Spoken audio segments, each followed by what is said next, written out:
Hi, welcome to the latest episode of the High Five Nonprofit Marketing Ideas. I'm Julia McDowell, marketing strategist for Five Ones. The High Five is my video series of marketing strategies and tactics for nonprofits and associations.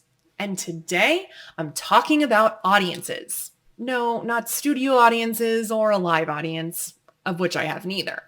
The audience your organization is speaking to with your marketing efforts. If you notice low engagement or a dip in giving, it could be because you're not speaking to the right audience in the right way. Sending the same email to everyone on your list isn't strategic. Different people follow you for different reasons, are at different life stages, and have different preferences for communication. The list goes on and on and on. So you need to segment your audience into various groups. That's why when you're crafting communications, you can write directly to that specific niche, not the wider group. There are a few different ways to segment, but I'm sharing my top 5, obviously. Let's get the most obvious out of the way first. Demographic segments are things like age, gender, and location. Basically things that can be found on a driver's license. You might be thinking, okay, great, but why do those things matter? While there's no right answer, think about how you talk to your grandmother versus your friends. And no offense to your grandmother, but it's probably different, right? Right. So you might want to hold off on that third emoji when writing an email to an older group, whereas a younger group may want to communicate only with them. Location is an important factor for many things, but a big one is time zones. Say you want to send a thank you email to donors the morning after an online giving event. Well, you want it to go out at the optimal time, data that your email management system can provide, and not over a 12-hour range. 2, job or occupation. There are a variety of secondary factors to consider here. Position or job type, department, specialty, career stage, and company size. But in general, consider where someone is in their career and what industry they're in. Someone younger will have less decision-making power or less money to give, generally.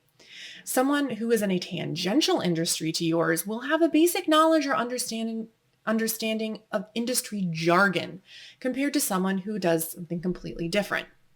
Third, engagement. Another way to think about this is who would be your organization's or association's best friend, acquaintance, or stranger. Then segment your audience as such.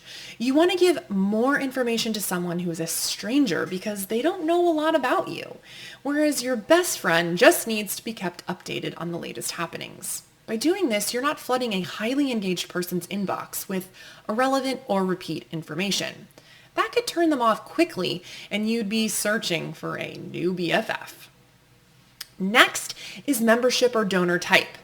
Similar to engagement, splitting up donors and non-donors, or members and non-members, into different groups allows you to update them in different ways. If someone donates a lot, they are clearly invested in your organization. The same goes if someone is a member of your association. But non-donors or non-members might need more information or more persuading to do what you'd like them to do. Next is acquisition type. Think about how someone has been introduced to your organization or association. Was it through volunteering, a close friend or family member, or did they start following or subscribing to your content because of a third party?